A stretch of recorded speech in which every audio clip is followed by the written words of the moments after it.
Okay, let's kick things off with a staggering statistic. 90%. That's the estimated population decrease in the Americas over just a 150-year span following European contact. I mean, it's a massive, sobering piece of data, and it perfectly sets the stage for our entire study session today. Welcome to The Explainer. Today we're taking a massive expanse of history and synthesizing it into your ultimate high-yield study guide covering pre-colonial cultures and European expansion. So if you're looking to absolutely master the foundational concepts of History 1301, well, you are in the right place. Here's our roadmap for today. We're going to cover the first Americans, Mesoamerican and Andean empires, the diverse cultures of North America, West African kingdoms, European catalysts for expansion, and finally, dividing the global map. All right, let's jump straight into Section 1, the first Americans, origins and migrations. So, before any collision of cultures even happened, initial Native American populations actually varied wildly. We're talking estimates anywhere from 8 to 100 million people. But how did they get here? Well, the earliest migrations crossed over from Asia. They either navigated by boat along the coast or literally walked across the Bering Land Bridge. Moving on to Section 2, Mesoamerican and Andean empires, giants of the South. Now, definitely bookmark these dates for your study guide, okay? This timeline maps out some massive shifts of power.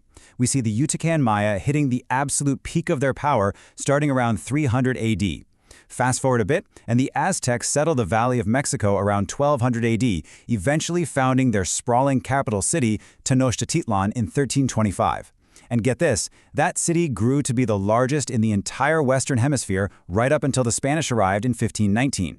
What's truly fascinating here are the distinct cultural concepts these empires developed, and they did it completely independently. The Maya, with a population around 60,000, developed super complex base 20 mathematical systems, intricate hieroglyphics, and some seriously advanced astronomy.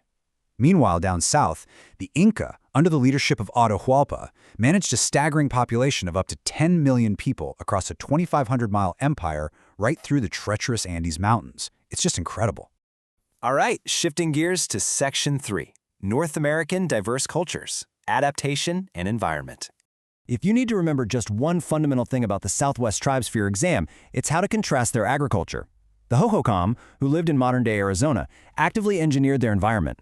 They built extensive irrigation canals to water their maize and cotton. The Anasazi, on the other hand, relied strictly on natural environmental cycles. They depended heavily on rainfall and natural floods for their water. And just consider this incredible architectural adaptation. By 1150 AD, the Anasazi were establishing these massive, multi-roomed houses built directly into caves near the top of canyon walls at Mesa Verde. Being up that high, it was highly likely a strategic method of protection against enemies. Now, out on the vast plains, tribes like the Arapaho, Cheyenne, Apache, and Comanche adopted a totally different way of life. They were nomadic hunter-gatherers, so instead of settling in one spot to farm, they adapted to the geography by constantly moving, following these massive herds of bison that served as their absolute primary resource.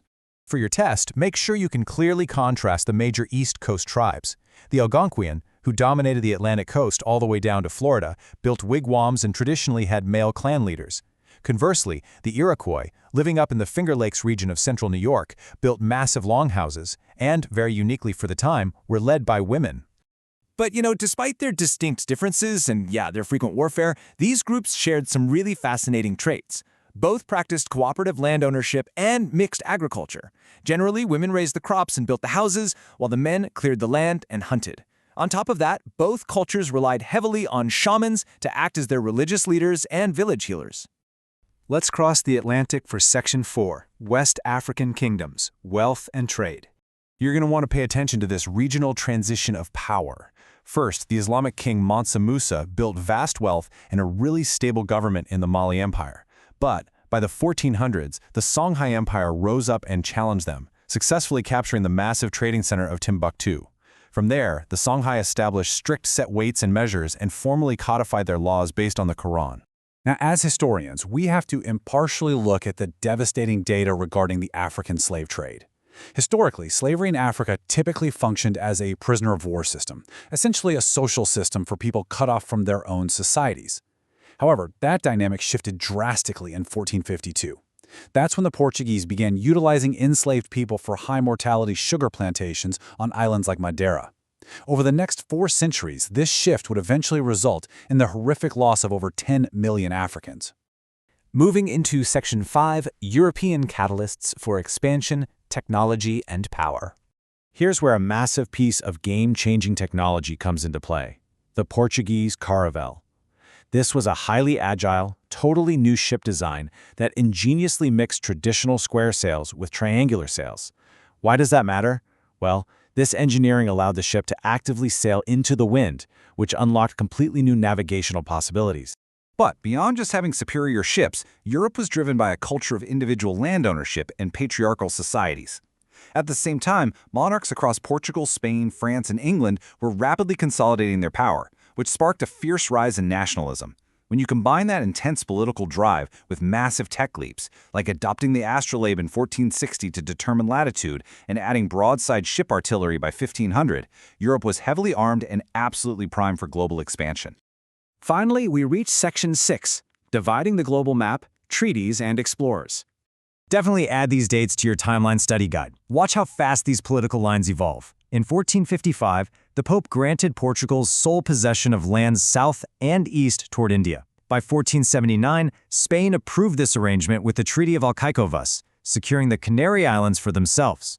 Then, in 1487, Bartholomew Diaz sailed past the Cape of Good Hope, proving that a sea route to India actually existed. This exploding competition culminated in the monumental 1494 Treaty of Tordesillas. Consider this your literal cheat sheet for the major explorers. First, you've got Columbus, making 3 additional voyages. But pay special attention to Amerigo Vespucci. He explored the Atlantic coast of South America and had the critical insight that this wasn't Asia at all, but a massive, totally new landmass. And that is exactly why cartographers used his name, giving us America. Finally, we have Ferdinand Magellan, who set out in 1519 and became the first to actually circumnavigate the globe, though sadly he was killed in the Philippines before returning home. So, how did all of this build into global policy? Well, Spain explicitly rejected Portugal's claim to these newly discovered lands and appealed directly to the Spanish Pope, Alexander VI. To prevent an all-out war, the Pope established an exact line of demarcation in 1493, which was finalized by the Treaty of Tordesillas in 1494. Essentially, it handed all lands west of the line to Spain and everything to the east to Portugal. To wrap up our study session today, I want to leave you with this final, somewhat provocative thought. How did that single, seemingly arbitrary line drawn on a map by a pope back in 1494 go on to permanently dictate the languages, cultures, and borders of the modern Western Hemisphere we live in today?